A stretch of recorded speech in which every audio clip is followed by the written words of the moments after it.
안녕하십니까. 지금 이제 그 중앙지법에 형사 21부의 그 허경무 판사가 있는데요. 허경무. 이자가 이제 그 충격적인 지금 판결이 속보가 나오는데, 우리 북한 동포를 강제로 눈을 가리고 이게 북송시켜서 완전히 그 우리 국민을, 기순한 우리 국민을 이게 강제로 북송시켜서 북한에서 처형되게 만든, 이건 엄청난 범죄거든요. 제가 보기에 살인죄예요. 왜 그러냐면 이게 아무리 북한에서 뭐 죄를 지은지 안 지은지 모르겠는데, 아무리 북한에서 흉악범이라 해도 자유대한민국을 찾아 넘어오면 우리나라 영토, 우리나라 국민이잖아. 그러면 이게 우리나라에서 재판을 해야 된다고. 그래서 이게 우리나라는 사형제도가 없잖아요.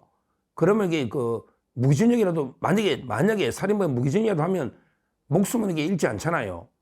근데 북한을 완전히 그때 미군까지 쏘기가지고 북한으로 몰래 눈가리가 북송시키려 하다가 그 문자가 이게 넣어가지고 국회에서 그래가 이게 발견된 이런 엄청난 이게 그 사건 아닙니까? 강제 북송 사건 다 기억하실 거예요. 거기에 그 정의용, 그 다음에 그 서훈, 징역 5년씩 구형됐지 않습니까? 징역 5년씩, 정의용, 그 다음에 그 서훈. 그리고 이제 그 노영민도 그 관여에 노영민, 그 다음에 통일부 장관 김연철, 노영민. 이 사람들도 그 징역, 노영민은 4년, 그 다음에 김연철 통일부 장관은 3년, 둘이는 5년, 이렇게 구형이 됐잖아요. 근데요, 오늘 지금 속보가 선고되는데 정말 이게 믿을 수 없는 이게 그 판결이 나왔다. 완전히 국민을 우롱하는 것도 아니고요. 뭐냐면 이게 그 선고유예가 나왔다. 차라리 당당하게 무죄면 무죄고 유죄면 유죄인데 선고유예가 나왔다. 선고를 안 한다. 유예한다. 이런 게 말도 안 되는 판결이 나왔다. 그럼 이게 일단 선고유예가 뭔가? 그 결과는 좀 이따 말씀드리고, 일단 이게 그 허경무 이자가 어떤 자냐? 제가 이게 유일하게 판사 리스크가 있다고 그랬잖아요. 허경무가 뭐냐면 이게 김만배하고 신앙님 사건에 그 우리 윤석열 대통령을 대장동의 몸통으로 조작한 거 있잖아요. 왜 김만배가 신앙님한테 그 책값으로 그 1억 5천인가 뭐 부가세까지 해가지고요. 주고 책 막 사주고 조작해가지고 왜 조우영이한테 야 네가 조우영이냐 커피 한 잔 뭐 먹고 와 이렇게 기억나잖아요. 이걸 조작해가는데 그 중앙지법이 기소를 했는데 허경무가 계속 공장이 잘못됐다. 왜 자꾸 쓸데없는 이재명 부분 쓸데없는 게 기재되어 있냐. 계속 시비 걸어가게 그러면 공소기각 할 수도 있다. 이런 식으로 이게 완전히 제가 보기에 똘끼가 있어요. 똘끼가 있어요. 저는 도저히 이분이 중앙에 부장하는 게 허경무 잘 이해가 안 돼요. 이해가 안 된다고. 형량도 그렇고. 옛날에 아마 송영길도 이자가 있을 건데 송영길도 대부분 이게 그 돈봉투가 아마 뿌린 게 말도 안 되게 무죄 나왔지 않습니까? 일부만 유죄됐지. 형량이 말도 안 되게 송영길도 그래 넣었잖아요. 아마 이게 송영길도 그럴 거예요. 실제 한번 찾아보십시오.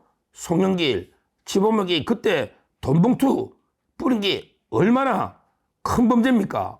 돈봉투 지금 이게 윤관성이나 처벌된 게 이승만이나 얼마냐고요.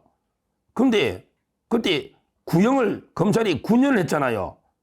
9년 했잖아요. 근데 대부분 이게 돈봉투하고 이게 다 무죄하고 2년만 때린 게 이게 허경무입니다. 대부분 무죄였어요. 징역 2년으로 이게 9년 구형에 2년이 놓은 거예요. 2년이. 근데 이 허경무가 그때 그 녹취록 수만 건 놓은 이정건 씨라고 있잖아요. 여자. 이정건. 뿌리건자 이정건. 녹취록은 증거 능력이 없습니다. 이래가지고 이 돈봉투를 전부 무죄로 해버린 거예요. 무죄로 해버린 거예요.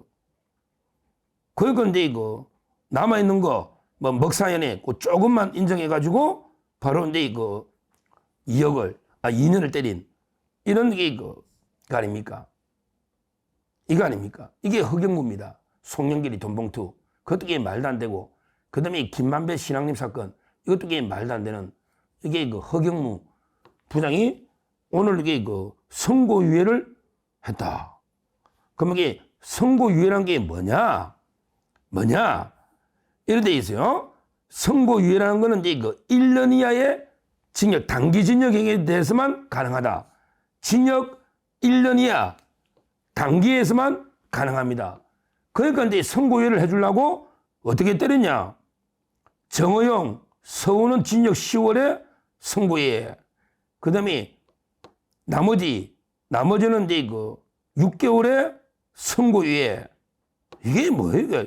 10개월, 6개월 때린 게 아니에요. 그냥 10개월, 6개월 정해놓고 선고를 안 하는 겁니다. 선고를 안 하는 거예요. 안 하는 거예요. 이 선고유예라는 제도가 뭐냐? 요거는 요래 생각하면 돼요. 우리 검찰로 치면 기소유예하고 똑같습니다. 검찰은 기소를 안 해버리잖아. 그러면 이게 기소유예죠. 그 다음에 판사는 선고를 안 해버리잖아. 선고유예하는 거예요. 그러니까 가장 가벼운 사건.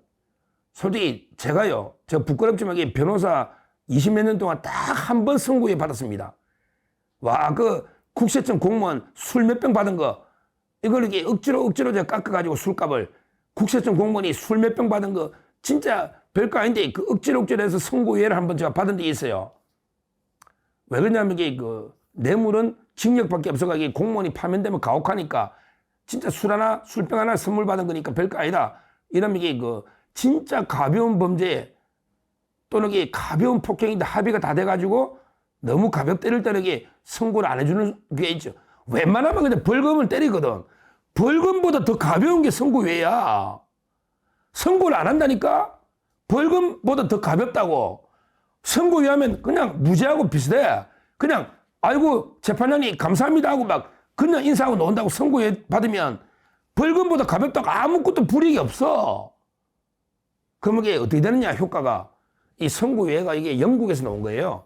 그 다음에 미국에 도입됐는데 우리가 대륙법계인데 영국, 미국의 제도를 받아들이가 법원에 내놨는데 선고유예 받으면 2년만 지나면 2년 동안에 또 죄 안 지면 돼. 2년만 지나면 면소된다. 2년 지나면 면소된 걸로 봅니다. 그러면 이게 면소라는 게 공소가 제기가 면한다는 거 아니야. 그러니까 2년만 지나면 아무런 형의 선고 효과가 상실돼. 없어. 2년 지나면 이게 선고한 게 지금 10개월의 선고유예, 6개월의 선고유예잖아. 근데 2년 내에 또 죄를 지면 6개월, 10개월 살 수가 있는데 취소가 되면. 근데 2년 동안 새로운 죄를 안 지면 2년 지나면 면소로 간주한다니까. 면소라는 게 공소를 면한다고. 면소는 끝났잖아. 무죄하고 똑같잖아. 결국 2년만 지나면 이게 무죄야, 무죄. 2년 지나면, 아니, 사람을 농락하는 것도 아니고 이게 벌금 100만 원보다 더 낮은 게 선고유예라고. 와, 차라리 무죄면 무죄를 하지 당당하게 이게 죄가 안 된다고. 유죄라고 하면서 선고유예를 한다.